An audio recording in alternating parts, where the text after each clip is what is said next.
అందరికీ నమస్తే. ఈరోజు మనం ఒక సింపుల్ మరియు టేస్టీ రెసిపీ టమాటాల మిరియాల రసం. పప్పు లేకపోయినా అన్నంతో పాటు ఈ రసం చాలు, పిల్లలకు కూడా చాలా ఇష్టంగా తింటారండి. మరి ఆలస్యం చేయకుండా మనం ఈ హెల్దీ రసం ఎలా తయారు చేయాలో చూసేద్దాం. ఇప్పుడు ముందుగా ఒక గిన్నె తీసుకోండి. గిన్నెలో నిమ్మకాయ సైజ్ అంతా చింతపండు తీసుకోండి. ఇలా ఈ చింతపండులోని వేడి నీళ్ళు మాత్రమే వేసుకోండి. ఇలా వేడి నీళ్ళు వేసిన తర్వాత ఒక 10 నిమిషాలు పక్కన పెట్టండి. ఇప్పుడు టమాటా రసానికి 2 టమాటాలు తీసుకోండి. టమాటాలు శుభ్రం కడిగిన తర్వాత ఈ విధంగా కట్ చేసుకుని, ఇలా కట్ చేసిన తర్వాత వాటర్ వేసి స్టవ్ మీద పెట్టి ఒక 10 నిమిషాలు ఉడికించండి. ఇలా టమాటాలు పూర్తిగా ఉడికిన తర్వాత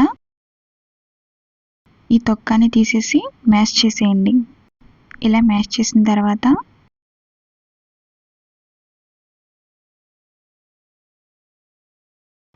ఇప్పుడు ఈ టమాటాలోని చింతపండు రసం వేయండి. ఇలా వేసిన తర్వాత 1/2 టీ స్పూన్ పసుపు వేయండి. అలాగే సాల్ట్ తగినంత వేయండి.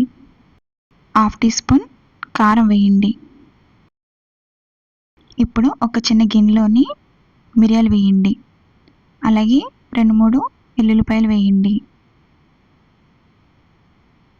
1/2 టీ స్పూన్ జీలకర్ర వేయండి.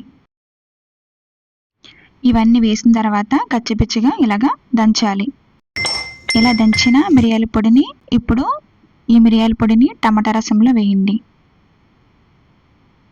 ఇలా వేసిన తర్వాత ఇప్పుడు ఈ టమాటా రసాన్ని బాగా మరిగించండి. లో ఫ్లేమ్లోనే మరిగించండి. రసం మరిగినప్పుడే పైకి వచ్చి పొంగి సువాసన చాలా బాగుంటుందండి.